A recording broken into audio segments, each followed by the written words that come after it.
The Eagles' final preseason game left a little to be desired, however the Birds may have just found their new return man. Mariota is still on the hot seat with one report saying he could be traded. Speaking of trading, the Cowboys just let us know exactly what they think about Dak Prescott by trading for a former first-round pick. And Eli Ricks did more than enough to make the final roster, so let's break it down. But first, let's run it.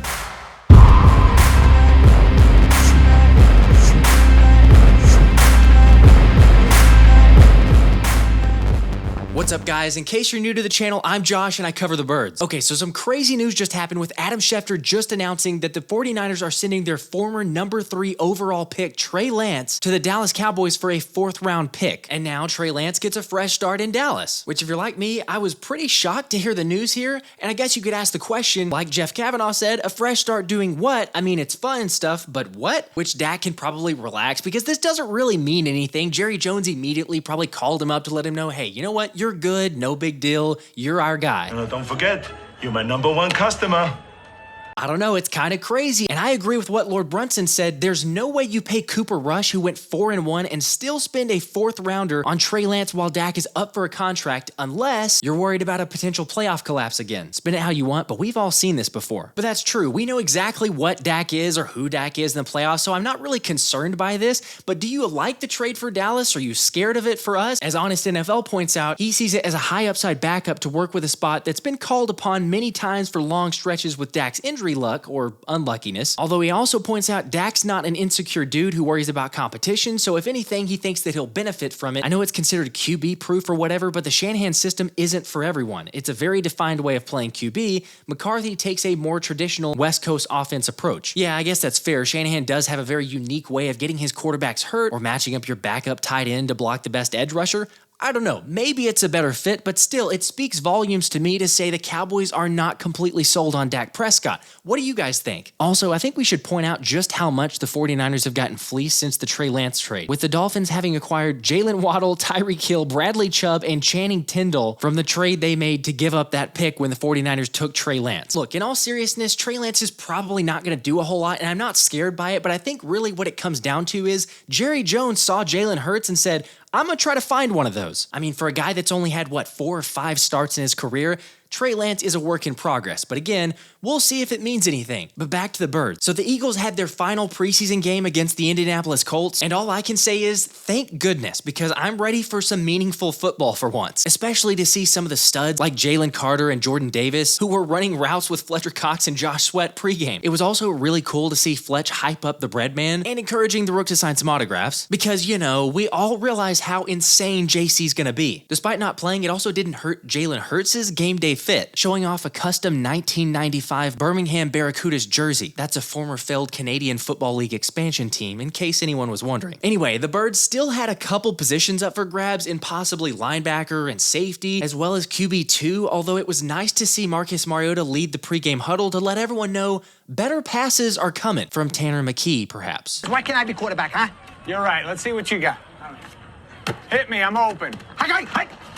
That's why. Now sit down and shut up. Okay, it wasn't that bad. And Philly got off to a super quick start thanks to a great kick return by U.S. track and field stud Devin Allen, which you're probably all aware, but in case not, Allen just so happens to be one of the fastest men in the world at the 110-meter hurdles, even last month claiming he's the fastest player in the NFL. While that part may be debatable, there's no argument against the Birds having a more effective return man this preseason, after Allen handled 4 returns for an average of 31.75 yards Thursday and opened the game up with a 73-yard return, apparently significantly raising his stock and making a strong case that he's deserving of a roster spot. While John said he's good with Britton Covey, the incumbent, never taking another return snap. Alright, sure, the speedster definitely put up a really good performance, especially considering the fact that he admitted after the game that was the first kickoff return he'd handled in over 7 years. Imagine if this guy got more opportunities. Honestly, I wish we'd seen more of Allen return up to this point, because even though he did well, I feel like the Eagles may not keep him on the roster, yet I think we'd all love to see a little bit of a change at the return position. Not gonna lie, it's kind of nice starting drives past the 25 on occasion, which definitely helps the QB, and it did just that for Mariota, who only had to throw 2 passes on his only drive, capped off by a 1-yard touchdown run by running back Trey Sermon. I'm all for scoring, yet I feel like this was kind of a detriment in this scenario, because I agree with NBC's Roob and Frank, who said, I would have liked to have seen more from Marcus Mariota.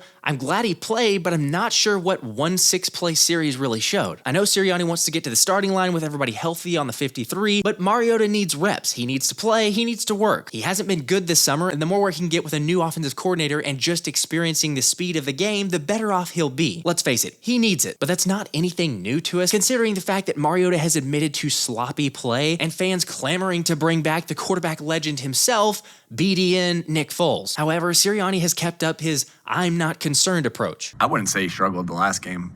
You guys might have said that. I didn't say that. Okay, fine. I don't know what we'd call it then. Perhaps it's the financial numbers of Mariota's contract that makes them feel locked in, or maybe the coaching staff legitimately has no worries about the QB woes. Yet NFL.com's Eric Edholm's clearly seen enough to say Marcus Mariota is in serious jeopardy of being cut or traded. Despite Mariota initially appearing to be a smart addition as Hurts' backup this offseason, 2 lackluster preseason outings and a series of rough camp reports has Mariota's job feeling at risk. Although part of that has to do with the impressive 6th-round rookie Tanner McKee, who's stating his case for the QB2 job. And the Eagles signed Mariota to a $5 million contract, although they'd incur a 2023 salary cap hit of about $1.9 million if they cut him, according to Over the Cap. If the coaches aren't confident in Mariota, this should not be a financially motivated decision. They should trust their instincts and just cut him. All right, so while I'm on board with the whole idea that Mariota hasn't lived up to his billing, I think it's kinda unrealistic to talk about trading or cutting him at this point, especially given how close we are to the regular season. And let's be honest, McKee didn't put up the most impressive performance against the Colts either. I'm not saying he was bad, as he went 19 for 34 with 158 yards. To be fair, he did have a seemingly sure touchdown pass dropped by running back Kennedy Brooks on a wheel route, but even so, this was definitely the game where the Rook missed more throws than he has, which is fine because remember, for at least 3 to 4 drives, the Eagles' second and third string guys were lined up against the Colts starters. That's not fair! Yeah, well, that's what happens, so not much you can do. But even so, McKee finished the preseason with 39 for 72 passing, 453 yards, 1 touchdown, 0 interception, and a 78.1 passer rating. As Brandon Lee Gouton noted, playing better than the numbers indicate, as the QB had multiple touchdowns dropped, didn't put the ball in harm's way, and without a doubt has good developmental potential. Unfortunately, I don't think we see a change at backup, which is probably a little concerning, but where's your concern level for the QB2 position? Of course, hopefully Jalen stays healthy and it ends up not mattering, yet I think we all realize the importance of having a guy ready to go. Although I'd rather be in our position than the Colts, who started their rookie quarterback Anthony Richardson against Philly's second string or third string guys. And don't get me wrong, Richardson certainly has potential, but when you go 6 for 17 for 78 yards and no TDs, I'm not entirely sure I'd be mocking the team you're playing with a Fly Eagles Fly celebration. Come on, man, flexing on a third string defense is pretty wild. I mean, at one point, Ed Crack said the Colts still have their first team on the field,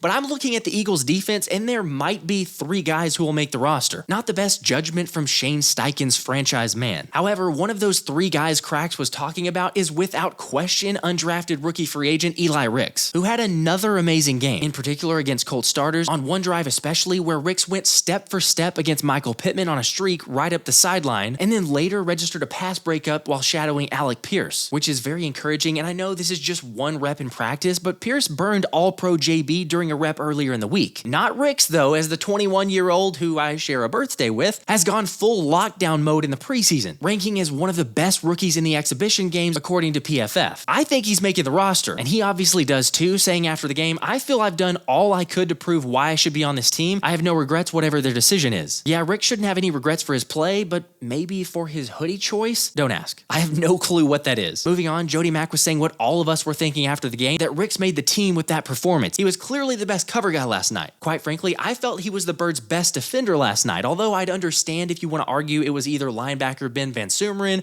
or Tyreek Maddox-Hill. We'll get to them in a second. The question though is, do you think Ricks did enough to earn a roster spot? And if so, who does that leave off now? It'd be cool if the Eagles kept 7 guys at corner, because then it's obviously a lot easier to keep a roster spot, because I think Darius Slay, James Bradbury, Josh Jobe, Avonte Maddox, and Keely Ringo are all locks. And like Roob wrote, the amount of slot Bradbury has taken in practice lately says the Eagles just might be comfortable without a true backup slot. When JB goes inside, Jobe goes outside. That could allow the Eagles to keep Ricks as a 6th corner and 4th outside corner. Yet admittedly, Ricks hasn't been great at practice. However, we all see he's much better in games, so I think you see the potential, and it's evident the dude's a gamer. We knew that from college though. After all, there's a reason this dude was a 5-star recruit and once thought of to be a potential 1st-round pick or 2nd-round pick at the latest, so it's good to see that translate. And maybe GM Howie Roseman found a diamond in the rough, if that analogy works. But if you're wondering what about Mario Goodrich, especially since he wasn't suiting up, which typically signifies signifies guys who aren't in jeopardy of getting cut. The 23-year-old's absent was injury-related, apparently. I don't know if it's trickery from the Birds to try to sneak someone through or if it's legit because Goodrich has played well this preseason and been used at the slot. The other UDFA corner, McKee Garner, didn't really help his chances though, after being called for multiple pass interferences for being too grabby. However, Garner's kind of been opposite of Ricks and he's had a pretty strong preseason, especially playing well in practices, but not as much during the games. Either way, it's going to be tough, but assuming you're only taking 6 CBs, who do you guys think makes the roster? All I'll say is I'm going to challenge Nick if Ricks doesn't make it. The one certainty we can cross off is that Nakobe Dean and Zach Cunningham will be the starting linebackers, with both guys sitting out of the final preseason game, allowing Christian Ellis to get some more playing time, as well as Nicholas Morrow, who did fairly well in limited action. And I think both dudes are very serviceable if they're pressed into action. However, it was the third-string linebackers who stole the show, with rookie Ben Van Sumeren gobbling up a team-high 17 tackles. Probably not going to make the roster, though, but I think he'll be a pretty good addition to the practice squad because it's pretty clear there's a lot of potential there. The same could be said for Tyreek Maddox-Williams, who the Birds signed less than a week ago, but the Philly native came in and made an immediate impact, finishing with 7 tackles, 1 or 2 pass breakups, a tackle for loss, and a really nice interception against Colts quarterback Sam Ehlinger, although I kind of thought he should have gone all the way. Still not a lot of openings on this roster, so it's going to be hard to say if he sticks,